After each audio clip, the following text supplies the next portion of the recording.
ایک موضوع جس سے میں آغاز کرنے جا رہا ہوں وہ ہے جو پچھلے 2 دنوں میں آر ایس ایس اور بھارتی سابق چیف کے بیانات ہیں۔ پریس ٹرسٹ آف انڈیا نے گفتگو کی تھی آر ایس ایس کے جنرل سیکرٹری سے۔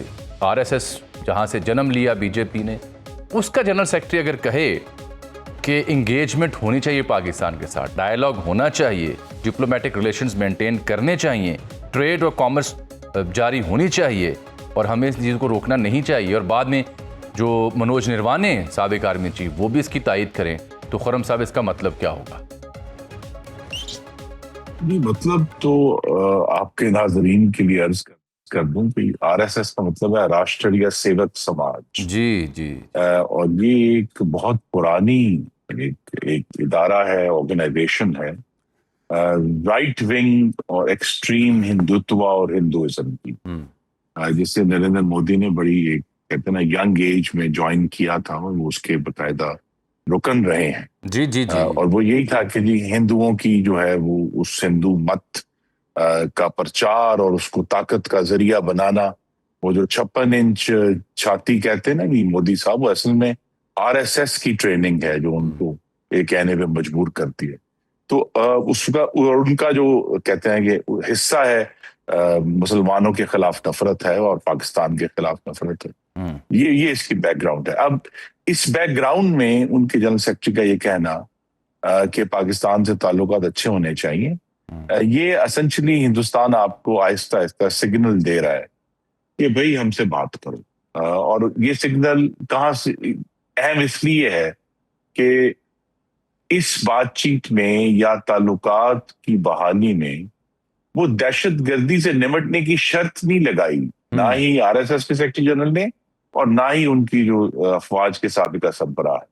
ورنہ جب آپ سرکاری طور پر ہندوستان سے بات کرتے ہیں، مجھے بھی اس کا موقع ملا ہے 2 دفعہ، وہ پہلی شرط یہ لگاتے ہیں کہ جی یہ جو کراس بارڈر ٹیررزم ہے، یہ ایک ان کی فریز ہے کہ وہ ختم ہونی چاہیے۔ لیکن ان دونوں حضرات نے یہ بات نہیں کی۔ اس سے پہلے بھی اگر آپ کے ناظرین کے لیے عرض کر دوں کہ ششی تھرور جو ہندوستانی وفد کے سربراہ تھے، جو ہمارے وفد کے خلاف دنیا میں گیا تھا، انہوں نے بھی کچھ عرصہ پہلے ایک مضمون لکھا اور یہی بات کی کہ ہمیں پاکستان کے ساتھ تعلق کا جو کاٹنا ہے، توڑنا ہے، وہ انڈیا کے مفاد میں نہیں ہے۔ اور ایک اور جو نسبتاً کم سخت آواز ہے، وہ ان کی سابق خارجہ سیکرٹری نروپما راؤ ہیں۔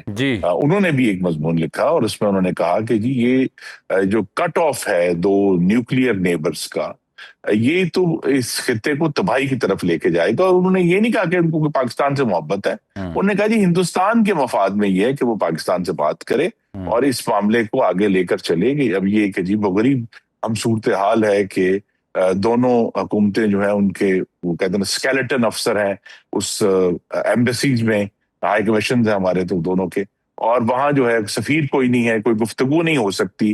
انڈس واٹر پہ ہندوستان نے اس کو سسپینڈ کیا ہوا ہے، تو لہٰذا اس کی بھی ساری انفارمیشن جو ہے وہ بجائے یہ کہ انڈس واٹر کمیشن کے ذریعے آئے، وہ ایمبیسی کے تھرو آتی ہے۔ تو ایک بڑی ٹینس صورتحال ہے۔ اور چونکہ ابھی ایک سالہ ابھی ہم نے منایا ہے اپنا جشن مارکہ حق کا اور بنیان المرصوص کا، اس کے اوپر جو تجزیے ہیں وہ یہی کہہ رہے ہیں کہ اگلی جنگ خدا نہ خواستہ بڑی بھیانک ہوگی، تو اس کو روکنے کے لیے انتظامات کرنے چاہیے۔ دیکھیں نا یہ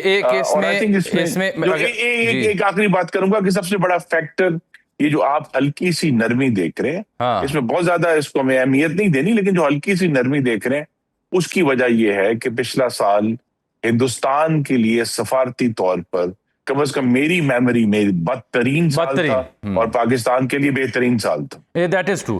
دیکھیں نا یہ coming from R S S secretary Dattatreya Hosabale یا ان کے جو سابق آرمی چیف، یہی بیان اگر کانگریس نے دیا ہوتا، یہی بیان کسی نسبتاً لبرل یا کسی معقول حلقے نے دیا ہوتا، تو اسی آر ایس ایس نے، اسی بی جے پی نے، اسی سسٹم نے ان کی درگت بنا دینی تھی۔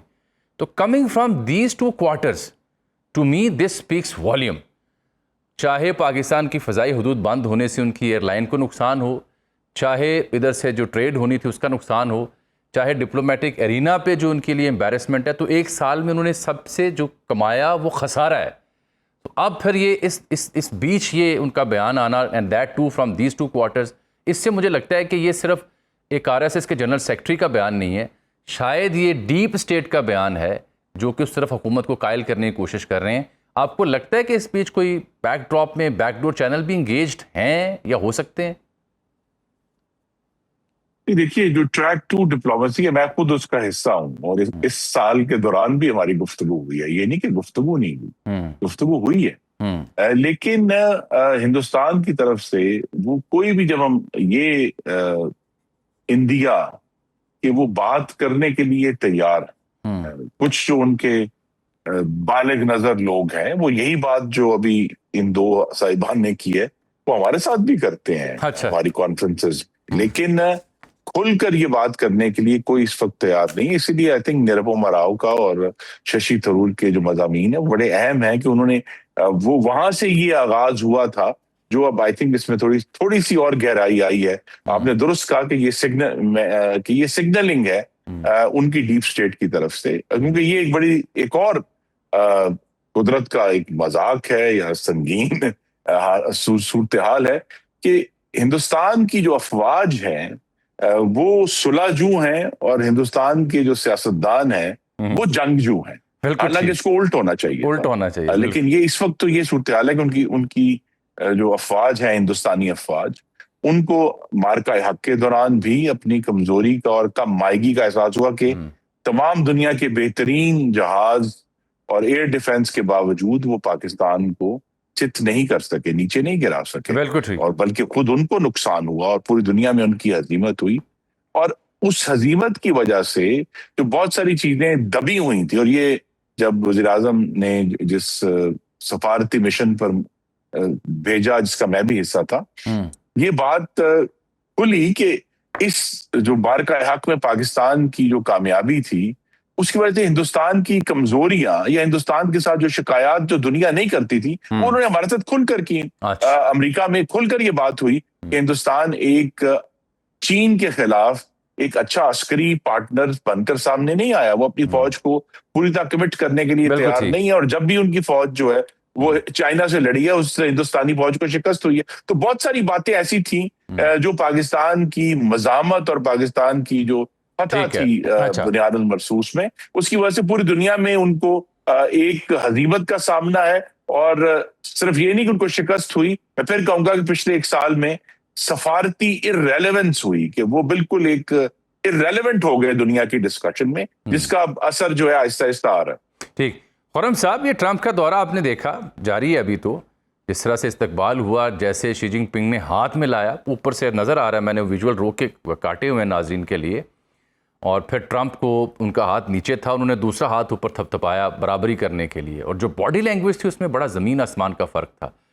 تو پہلے یہ بدن بولی کی کہانی میں سمجھوں گا آپ سے, کیونکہ آپ بھی ایک سیزنڈ پولیٹیشین ہیں, انٹرنیشنل افیئرس کو دیکھتے ہیں, یہاں سے بات شروع کرتے ہیں, پھر آگے ذرا چلتے ہیں کہ دورے میں ہوا کیا. Did you notice the same, یا مجھے جو زیادہ خوش فہمی ہے؟ جی نہیں, یہ بالکل آپ کی درست ریڈنگ ہے, اور اس کی وجہ یہ کہ حالات یہ بتا رہے ہیں کہ اسرائیل کے ایما پہ امریکہ نے جو ایران پر حملہ کیا اس نے امریکہ کو کمزور کیا ہے, یہ بات واضح. اور یہ بات چین کو اچھی طرح معلوم ہوئی, ان کی بھی انٹیلیجنس کے جہاز وہاں کھڑے ہیں مشرق وسطی میں, اور وہ ہر چیز دیکھ رہے ہیں کہ کس طرح یہ جنگ لڑی گئی.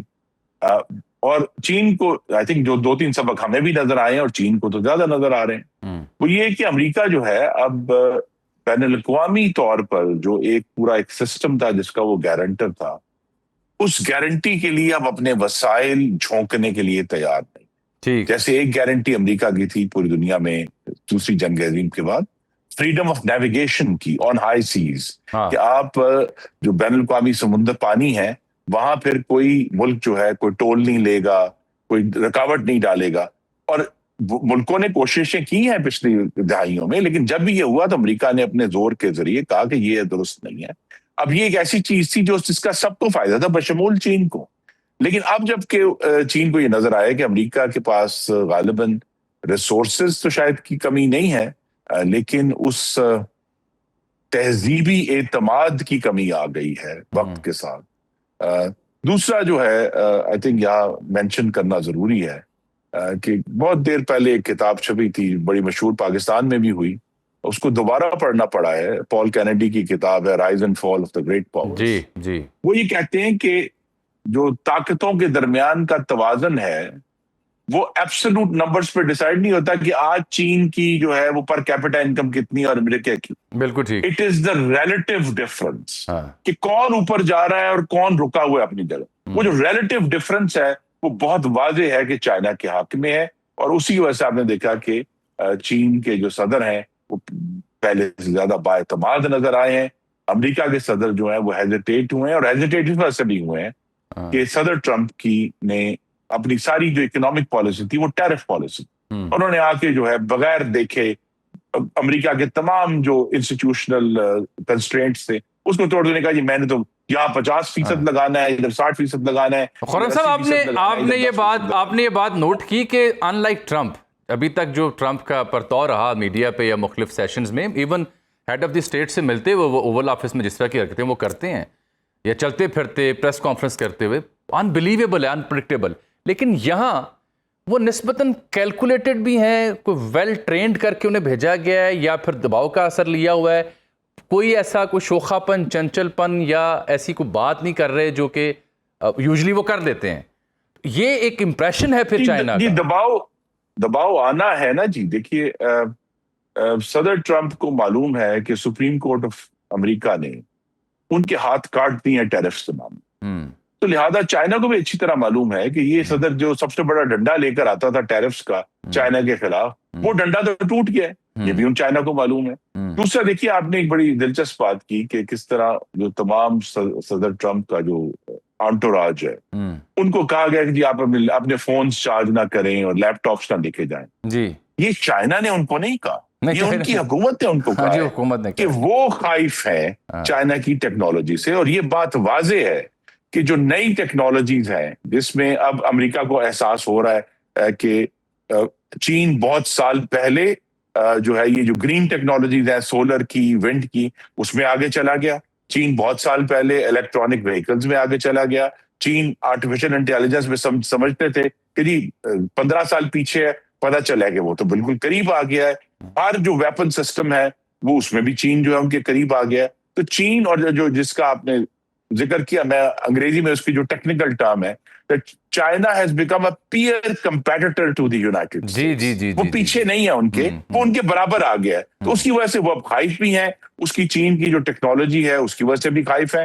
اور ایک بڑی دلچسپ بات تھی, اور ایک ہم عام طور پہ بہت عرصہ پہلے کسی نے کہا تھا کہ وہ ملک یا وہ تہذیبیں ترقی کرتی ہیں جو نیا علم پیدا کرتی. بالکل. اگر اب آپ انٹرنیشنل جتنے بھی جریدے ہیں تحقیق کے, ان میں آپ دیکھیں گے تو چین اب امریکہ سے تھوڑا ہی پیچھے رہ گیا ہے نیا علم اور نئی تحقیق پیدا کرتی. Very true. اچھا سر, یو ای تو عجب پھنسا ہے. خود اسرائیلی پرائم منسٹر صاف کیا کہ سیکرٹ دورہ کیا تھا 26 تاریخ کو, 4-5 گھنٹے, بڑا اس میں ہسٹوریکل بریک تھرو ہوا.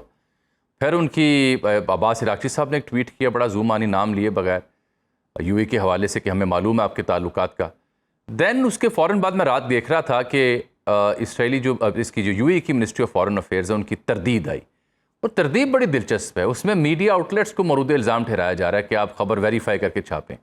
خبر تو دی ہے اسرائیلی وزیر اعظم نے, میڈیا نے تو دی نہیں. اور پھر اس کے بعد جو فلائٹ ڈیٹا ریکارڈ دیکھنے والے لوگ ہیں, کئی ایک صحافی, ان کو میں دیکھ رہا تھا. ایک صحافی نے تو, جو ایوی شاف ان کا نام ہے, ہائرٹس کے ایڈیٹر ہیں, انہوں نے 27 تاریخ کو 2 فلائٹس کو ایسے پن پوائنٹ کیا ہوا ہے جن کا کال نیم کوئی نہیں ہے, اور وہ بتا رہا ہے کہ یہ یو ای گئے ہیں, 4-5 گھنٹے رہے اور پھر یہ اسرائیل واپس گئے ہیں. آپ کو نہیں لگتا ہے یو ای برا پھنسا ہے اس سارے صورتحال میں؟ جی, ہمیں شاید اندازہ نہیں ہے کہ یو اے کے اب ہم اسرائیل سے کتنے گہرے تعلقات ہیں. وہ تمام وقت جب ہم سب, ہماری کہتے ہیں نا روح جو ہے وہ پریشان تھی کہ غزہ میں اس طرح اسرائیل جو ہے وہ فلسطینیوں کی نسل کشی کر رہا ہے. ہر روز 2 درجن فلائٹیں اسرائیل سے متحدہ عرب امارات آتی اس تمام وقت کے دوران. تو کبھی بھی انہوں نے اس بدترین جو صورتحال تھی اس میں بھی اپنا تعلق جو ہے اس میں گہرائی لائے ہیں, کمی نہیں لائی. یہ ان کی ایک اسٹریٹجک چوائس ہے. تو وہ اسٹریٹجک چوائس جو ہے اس کے بڑے مضمرات آلریڈی ہوں گے. کہ جی سی سی کے اندر بھی جو ہے وہ یونٹی بھی اب بہت سوالیہ نشان آ گئے ہیں اس کے اوپر. اور اس کے بعد جو آنے والے دنوں میں یہ جو ایک چینج ہے کہ بھئی اگر یو اے ای، امریکہ اور اسرائیل ایک طرف ہیں، باقی ممالک جو ہیں وہ ان کے خلاف نہیں ہیں امریکہ کے، لیکن بہرحال پیچھے ہٹیں گے. کیا امریکہ جو ہے وہ یو اے ای کو وہ حفاظت فراہم کر سکے گا جو پہلے وہ نہیں کر سکا، یا اس کا جو ایجنٹ اسرائیل ہے وہ یو اے ای کی حفاظت کے لیے آگے آئے گا؟ یہ بہت سارے سوال کھڑے ہوئے ہیں، اور یو اے ای نے اپنی ایک اسٹریٹجک چوائس کر کے پوری عرب ورلڈ کو جو ہے وہ ایک مخمصے میں ڈال دیا ہے کہ کیسے چلنا ہے.